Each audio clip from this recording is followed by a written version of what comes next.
Plus और आज का क्लास है वो है विजुअल बेसिक या वीबी डॉट नेट के अंतर्गत प्रोसीजर और फंक्शन का। ठीक है, तो देखिए सी सी प्लस प्लस में ऑलरेडी हम लोगों ने पढ़ रखा है कि फंक्शन क्या होता है। तो उतना डेप्थ में तो पढ़ने के लिए टाइम नहीं है बच्चे लोग, लेकिन फिर भी एक बात बता दें कि आप एक बात याद रखिएगा कि किसी भी प्रोग्रामिंग लैंग्वेज का, चाहे प्रोसीड्यूरल प्रोग्रामिंग लैंग्वेज हो या आपका प्रोसीड्यूरल प्रोग्रामिंग लैंग्वेज हो या आपका क्या कहते हैं उसको ऑब्जेक्ट ओरिएंटेड प्रोग्रामिंग लैंग्वेज, कोई भी लैंग्वेज, जो सबसे मेन हथियार है ना प्रोग्रामिंग में किसी प्रोग्रामर का, वो फंक्शन ही है। अगर आपका फंक्शन सही है तो समझ लो आप एक अव्वल दर्जे के प्रोग्रामर हो। अगर नहीं है तो फिर आपका प्रोग्राम फंसा हुआ है, बुरी तरीके से फंसा हुआ है। तो सबसे पहला चीज है कि सी में फंक्शन को सही कीजिए और after that C plus plus में फंक्शन को सही कीजिए। उसके बाद दुनिया में कहीं भी फंक्शन की कोई उससे ज्यादा क्रिटिकल सिचुएशन आता ही नहीं है। जैसे अभी हम फंक्शन पढ़ रहे हैं, तो अगर सी सी प्लस प्लस में आप कमजोर भी रह गए होंगे फंक्शन में, तो याद रखिए कि उसमें जो क्रिटिकलनेस होती है वो सारी क्रिटिकलनेस यहाँ खत्म हो जाती है। ये यहाँ का फंक्शन बहुत ही इजी ही हम कह लें, हम सिंपल बात कहेंगे कि यहाँ का फंक्शन जो है बहुत ही इजी है, बहुत आसान है। तो फंक्शन के बारे में सबसे पहला बात जान ले कि यहाँ जो है फंक्शन वो है, आपको कहलाता है प्रोसीजर है। क्या कहलाता है? प्रोसीजर कहलाता है। फंक्शन को यहाँ पे हम क्या कहते हैं? प्रोसीजर कहते हैं। ठीक है, अब क्या है फंक्शन, एक बार रिकॉल करते हैं फंक्शन को, तो it is a block of statement that perform task together. ये एक ब्लॉक ऑफ स्टेटमेंट है जो कि क्या करता है कि किसी काम को, खास काम को करने के लिए बना होता है। आप यहाँ लिख सकते हैं, it is specially design for a specific task. ठीक है, it is not do anything until it is invoked. ये कुछ नहीं करेगा जब तक कि आप इसको कॉल ना करें। बहुत सारे प्रीडिफाइंड फंक्शंस हैं जो कि इसमें ऑलरेडी बने हुए हैं, लेकिन कोई काम करता है? नहीं करता है। जब आप इसको कॉल करते हैं तो वो काम करता है। चाहे आप राइट फंक्शन की बात कर रहे हैं, console dot right line function की बात कर लें, पॉप फंक्शन की बात कर लें, किसी की भी बात करें आप, ये सारे फंक्शन बने हुए जरूर हैं, लेकिन काम तब करेंगे जब आप उसको कॉल कीजिएगा। ओके, तो एक procedure is created for reusability of code.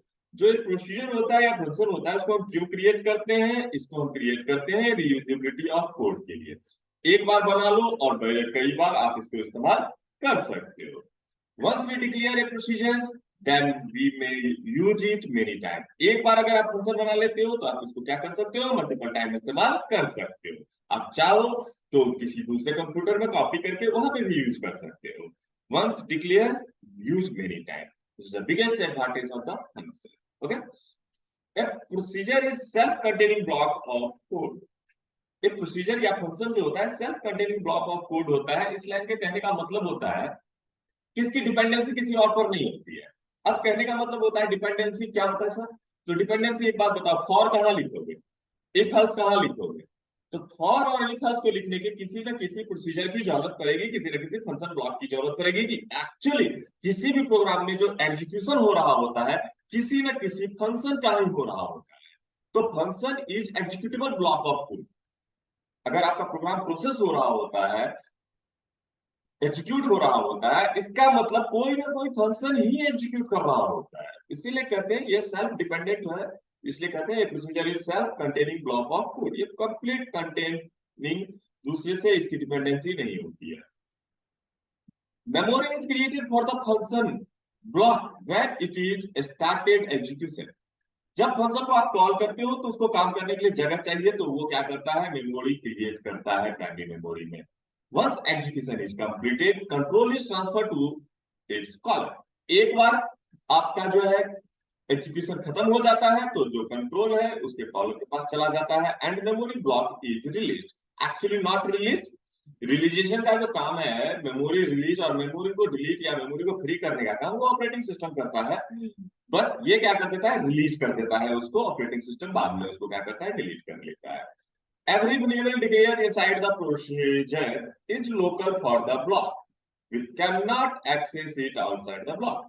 जो वेरिएबल के अंदर आप फंक्शन बनाते हो, सॉरी फंक्शन के अंदर जो वेरिएबल बनाते हो वो लोकल होता है। जब तक फंक्शन है तब तक वो मेमोरी है, फंक्शन खत्म वो मेमोरी खत्म। समझ गए?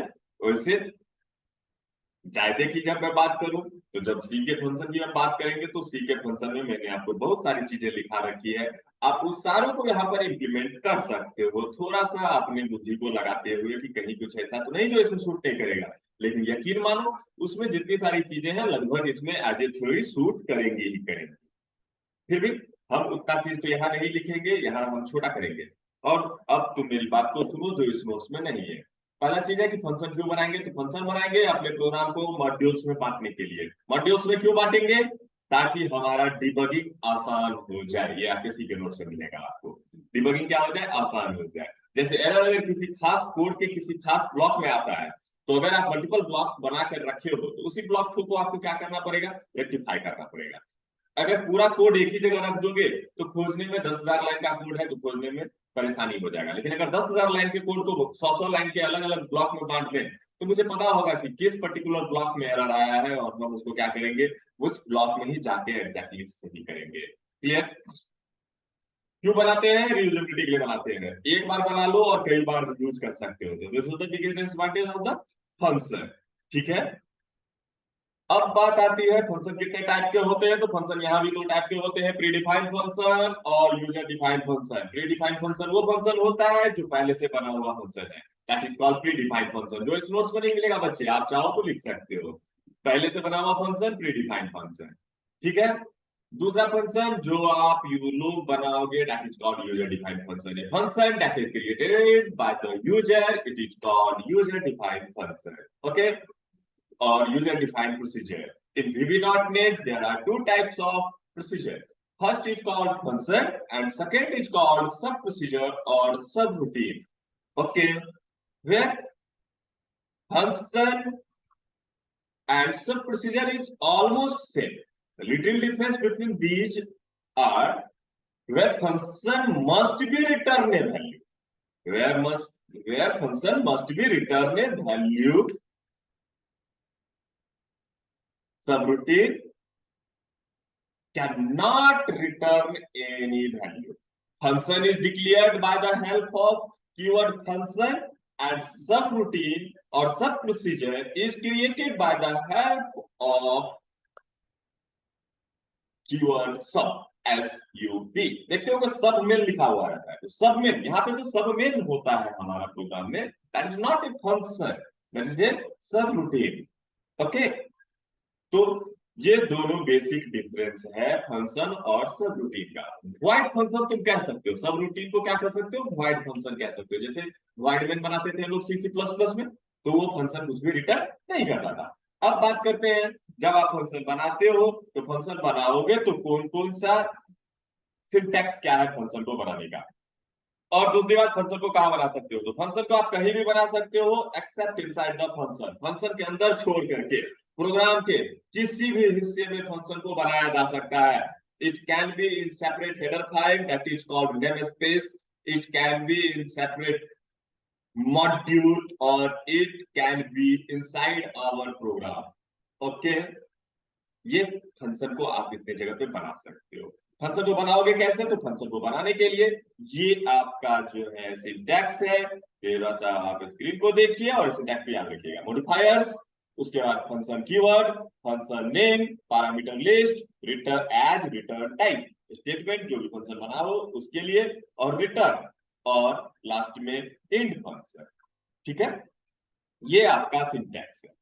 आगे देखते हैं मॉडिफायर क्या होता है। तो modifier specify the access level of the function, specify the access level of the function, possibly value are public private protected friend। ठीक है।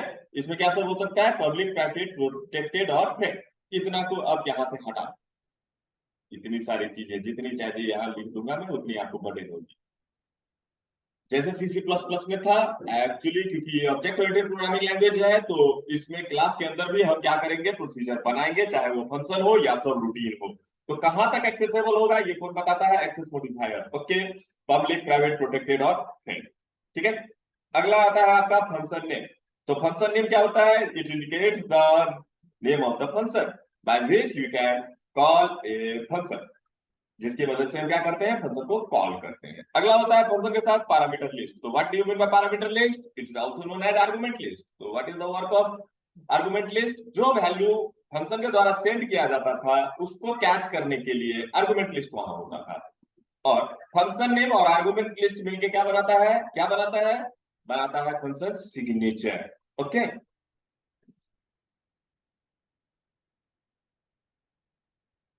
आर्गुमेंट लिस्ट जो है यहाँ पर दो टाइप से होते हैं। यहाँ पे आर्गुमेंट लिस्ट के जो वेरिएबल है वो दो तरीके के हो सकते हैं। वो हो सकता है कॉल बाय वैल्यू यूज कर सकते हो, तो बाय वैल के साथ क्रिएट डिक्लेयर होगा, या बाय रेफ, तो रेफरेंशियल वेरिएबल के लिए इस्तेमाल होता है, तो बाय रेफ होता है। अगला होता है return type. Which type of value is returned by the function is specified by it. There are two methods of returning value from the function. पहला, by using return value statement or assigning the value to the function name. तो ये है आपका basic, अभी practically करेंगे तो आप समझोगे ज्यादा बेहतर। ये रहा आपका basic theory about the function. अब कुछ चीजें हैं जो यहाँ और नहीं लिखी हुई है। पहला चीज, इसमें फंक्शन ओवरलोडिंग होता है। फंक्शन ओवरलोडिंग होता है मतलब कि फंक्शन का नाम same, argument list different. Function का नाम same, argument list different. Okay, इसमें फंक्शन ओवरराइडिंग होता है। ओके,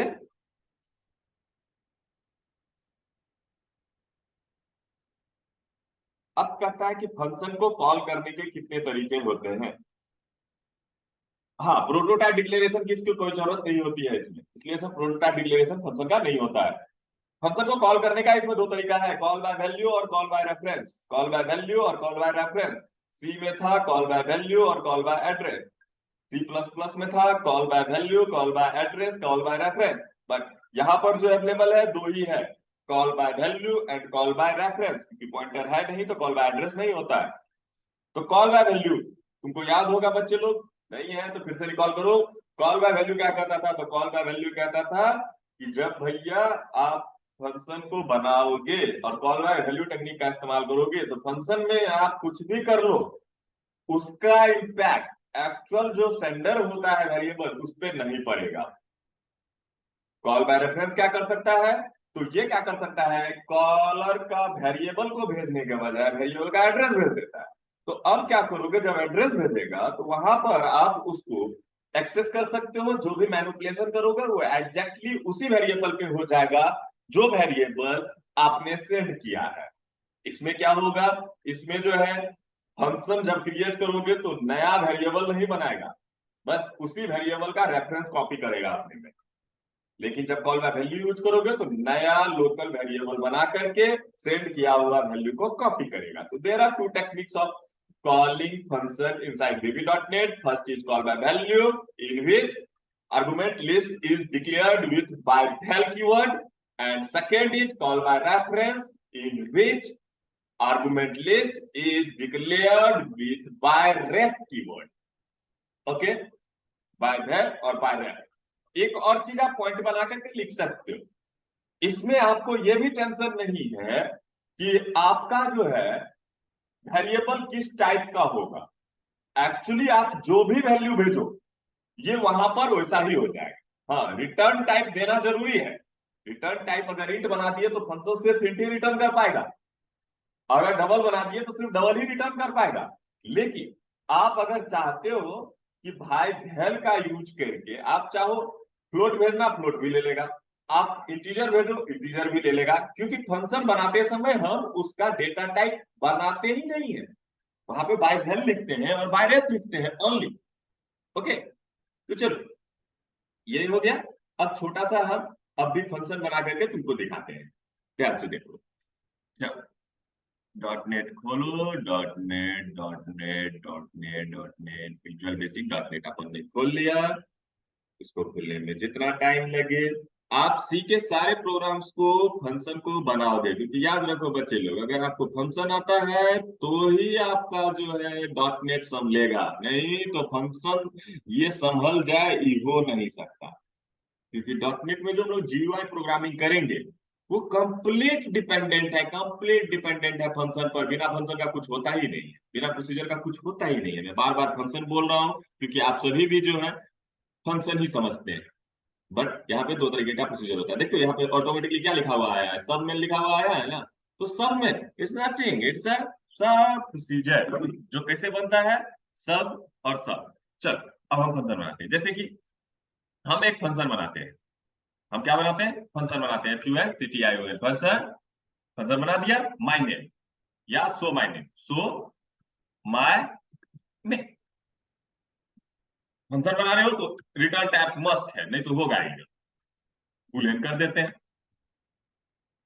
यहां पे हम लिख देते हैं console dot write hello class, this is Raunak Singh, faculty of PCA SNS college और TP कॉलेज।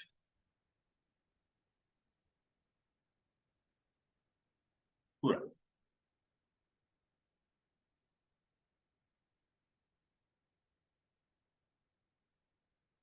हो गया। ये फंक्शन डिक्लेरेशन मैंने कर डाला। अब यहाँ से फंक्शन डिक्लेरेशन कर दिया, लेकिन रिटर्न टाइप क्योंकि फंक्शन है तो must be return A value. तो मैं रिटर्न करने के लिए मैंने क्या बोला, आप रिटर्न कर सकते हो RETURN का मदद से, RETURN रिटर्न ट्रू फॉल्स। तो रिटर्न कर देते हैं ट्रू, TRUE ट्रू। फंक्शन को आपने कॉल किया तो रिटर्न हो जाएगा, कर दिया मैंने ट्रू। यहाँ पे मैंने कॉल किया किसको, शो माय नेम को। I am calling show my name. तो देखो यहाँ पे शो माय नेम को कॉल करेंगे तो वो फंक्शन के पास चला जाएगा और कॉल हो जाएगा। अब इसको हमको पहले रोकना है तो हम कह देते हैं कंसोल डॉट रीड की, रुक जाएगा। अब इसको रन करवा लो। मेन में गया, शो माय नेम को कॉल किया तो शो माय नेम को कॉल करते ही देखो इतना चीज लिखा हुआ है, आपको दिखाया। अगर नहीं दे रहा हो तो मैं इसको थोड़ा बड़ा कर देता हूँ, आप थोड़ा ध्यान से देख लीजिए। देख, इसका मैं प्रॉपर्टीज में जा करके लेआउट कर दूं, कलर चेंज कर दूं, स्क्रीन टेक्स्ट को मैं ब्लैक कर देता हूँ, स्क्रीन बैकग्राउंड को मैं व्हाइट कर देता हूँ। ये लो। देखो, hello class, this is Raunak Singh, faculty of, नहीं है, फैकल्टी BCA SNS कॉलेज और TP कॉलेज में देखो। क्लियर दिखाई दे रहा है आपको। चलिए, तो क्या हुआ, यहाँ हुआ क्या, पहले मेन कॉल हुआ, मेन के अंदर इसने किसे कॉल किया, सो माय नेम को। और सो माय नेम कहाँ है, यहाँ। सो माय नेम को कॉल किए तो यहाँ तक आ गया। चलो तो एक बार टेस्ट करते हैं एक चीज। कंट्रोल X और इसको मैं डिक्लेयर कर देता हूँ कंट्रोल। देखो, मैंने तो तुम्हें बोला था कि प्रोटोटाइप डिक्लेरेशन का जरूरत नहीं पड़ता है, आप प्रोग्राम को ऊपर बनाओ फंक्शन या प्रोग्राम के नीचे बनाओ फंक्शन, ये अलाउ करता है आपको, ठीक है। कहीं भी आप बनाओगे, प्रोटोटाइप यही ना अलाउ करता था C++ में कि कहीं भी बना सकते हो। तो यहाँ पर प्रोटोटाइप का जरूरत नहीं है, आपको जहां मन करे वहां फंक्शन बना दीजिए, कॉल करने के सेक्शन से ऊपर, कॉल करने के सेक्शन से नीचे, कोई दिक्कत नहीं है। ये खोज करके उसको आपको एक्सेसिबिलिटी दे देगा, ठीक है। तो ये बात समझ में आई आपको, फंक्शन बन गया। तो ये कौन सा फंक्शन हो गया, ये जो आपने बनाया शो माय नेम, ये फंक्शन कौन सा फंक्शन हो गया, फंक्शन ये हो गया, it is example of function. कौन सा फंक्शन का एग्जांपल हो गया ये, it's example of function, it's example of function. ये कौन सा फंक्शन हो गया, फंक्शन विदाउट आर्गुमेंट, इसमें कोई आर्गुमेंट नहीं है। सो माय नेम जितनी बार कॉल करो, रीयूजेबिलिटी क्या है, जितनी बार मन करे उतनी बार कॉल कर लो। Control C, control V, control V, control V, control V, control V, जितनी बार मन करे उतनी बार कॉल कर लो, बस यहाँ लाइन लगा दो। देखो, 1 2 3 4 5 6 बार कॉल किए हैं, 6 बार कॉल कर लो। देखो 6 बार आउटपुट दिखा रहा है, हेलो दिस इज, जो काम आपने कर रखा था वो काम आपको 6 बार दिख रहा है। क्लियर, बातें समझ में आ गई। अब अगला, ये हो गया पहला फंक्शन का प्रोग्राम आपका। ये कौन सा फंक्शन हो गया, फंक्शन विदाउट आर्गुमेंट लिस्ट। अब आगे देखते हैं फंक्शन विथ आर्गुमेंट लिस्ट। इसको अगर आपको लिखना होगा कॉपी में तो ये लीजिए, मैं आपको दिखा दे रहा हूँ एक बार, थोड़ा सा रोक करके। ये लीजिए, रुका हुआ है, आउटपुट दिखाना है, लीजिए आउटपुट आपका थोड़ा देर के लिए रुका हुआ है। आप इसको लिखना चाहो आप लिख लो। ड्राई रन करना जरूर मस्ट। अब आगे दूसरा प्रोग्राम बनाते हैं। यहाँ पे हम कौन सा प्रोग्राम बना लेते हैं, हम दूसरा प्रोग्राम बना लेते हैं। इस बार हम फंक्शन बनाएंगे आर्गुमेंट लिस्ट के साथ। तो फंक्शन फंक्शन ऐड बना लेते हैं, ऐड। अब by val x comma by val y, return type as integer या एज बूलियन ही दे देते हैं, एज बूलियन। अब रिटर्न कर देते हैं किसको, रिटर्न करने का एक और तरीका है, a double d add equals to t r u ई,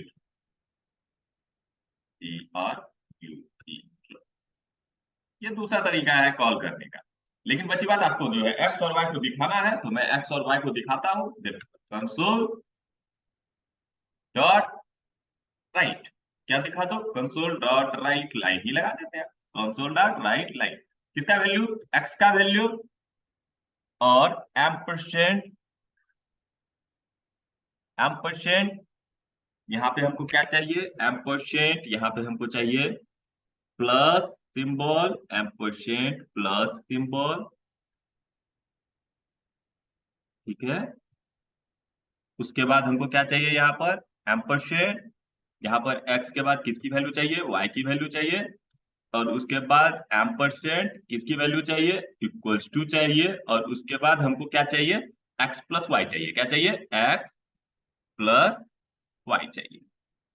तो देखो ये हो गया तुम्हारा एक फंक्शन, ओके। अब इस फंक्शन को अगर आपको कॉल करना है, ऐड कॉल, ए डबल डी ऐड, सिर्फ कॉल कर रहे हैं। इसको हमने भेज दिया 100 अकोमा 200, 100 कोमा 200, तो ऐड 100 कोमा 200, 100 चला जाएगा एक्स में और 200 चला जाएगा वाई में। उसके बाद राइट लाइन क्या कर देगा, एक्स का वैल्यू छाप देगा, वाई का प्लस छापेगा, फिर वाई छापेगा और एक्स प्लस वाई को जोड़ के छाप देगा। तो ये हो गया फंक्शन विथ आर्गुमेंट लिस्ट। देखो error, what is the error, index out of range exception was and handle, index कहाँ आ गया इसमें, चलो देख लेते हैं कहाँ फंस गया ये। और ये कहाँ फंस गया, यहाँ फंस गया, यहाँ एक एम्परसेंड कम,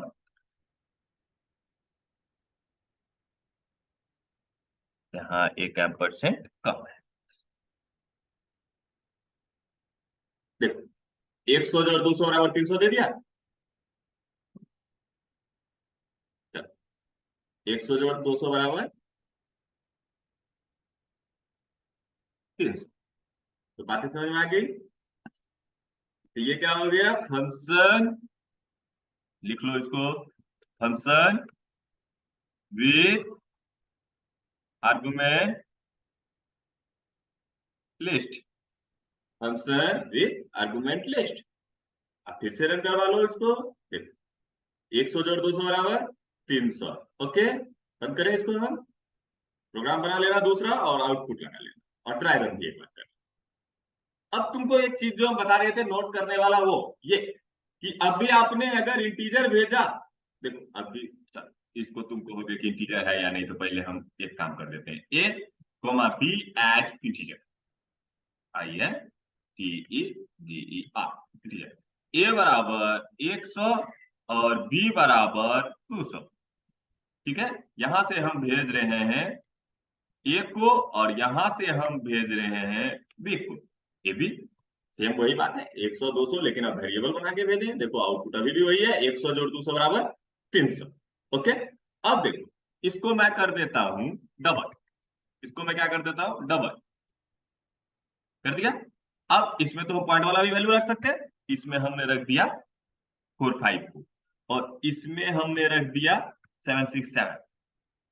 अब दोनों को जोड़ने के लिए भेज रहे हैं, सी सी प्लस प्लस में संभव ही नहीं था। सी प्लस में अगर भेजते समय इंटीजर भेजते तो इंटीजर की तरफ ट्रिप करता और लेता भी नहीं, अगर आप उसको फ्लोट और डबल भेजते। यहाँ आपको जो मन वो भेजो ना, क्योंकि देखो एक्चुअली जो फरियर फंक्शन बना रहे हो वहां पे सिर्फ बाय वैल लिखा हुआ है, वहां कभी नहीं लिखा हुआ है integer float double.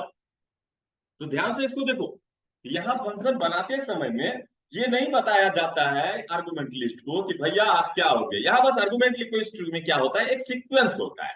Number of argument, कितने नंबर ऑफ आर्गुमेंट वो लेगा, और एज ए वैल्यू लेगा या एज ए रेफरेंस लेगा। तो हम इसको करके दिखा देते हैं प्रैक्टिकली। देख लो, देखो, 10 जोड़ 454 प्लस 20 जोड़ 200 .676 इक्वल टू 330। बातें समझ आ रही? तो याद रखना, नोट में बना करके इसको लिख देना कि फंक्शन ये मैजिक करता है इसमें, कि बाय वेल में या बाय रेफ में आपको ये नहीं बताना होता है that is float, that is single, that is character, that is giant int, that is uint, that is int 32, int 16, int 34 और anything। क्लियर? तो ये इसका एक बिगेस्ट एडवांटेज है। हाँ, लेकिन जब रिटर्न टाइप की बात करोगे बच्चे, तो ये तय है कि रिटर्न टाइप तुमको फंक्शन में डिसाइड करना पड़ता है। अगर रिटर्न टाइप लगा दिए इंटीजर तो वो इंटीजर ही रहेगा, अगर लगा दिए फ्लोट तो फ्लोट ही रहेगा, अगर डबल तो डबल ही रहेगा। ठीक है? तो यहाँ पर जो भी अभी हमने फंक्शन बनाया वो रिटर्न टाइप एक्चुअली दे रहा हूँ, रिटर्न कर रहा हूँ, लेकिन रिटर्न का कोई यूज नहीं किया। तो अब हम इसको बनाएंगे रिटर्न टाइप के साथ। अभी हम इसको एक्चुअली रिटर्न टाइप के साथ क्यों नहीं बना रहे थे? तुम जानते ही हो कि अगर फंक्शन में कुछ राइटिंग का काम दिए हो तो रिटर्न करने की क्या जरूरत है? यहाँ तो राइटिंग कर रहे थे, तो इसीलिए अब हम लोग करेंगे इसको एज रिटर्न टाइप का इस्तेमाल करने के साथ साथ। तो यहाँ जो बुलियन रखे हैं उसको हटा देते हैं, अब हम इसको कर देते हैं इंटीजर। आइए देखो, इस प्रोग्राम को छाप के आउटपुट बना लेना। अब हम तीसरा प्रोग्राम बना रहे हैं इंटीजर। रिटर्न टाइप क्या हो गया? इंटीजर हो गया। तो अब जब रिटर्न टाइप इसका इंटीजर हो गया, तो अब आप रिटर्न करोगे। अब क्या करोगे? आप रिटर्न करोगे। अब आप क्या करोगे? रिटर्न करोगे। अब क्या करना है आपको? रिटर्न करना है। अब आपको क्या करना है? रिटर्न करना है। तो RETURN return x plus x plus y, x plus y return करेगा ये।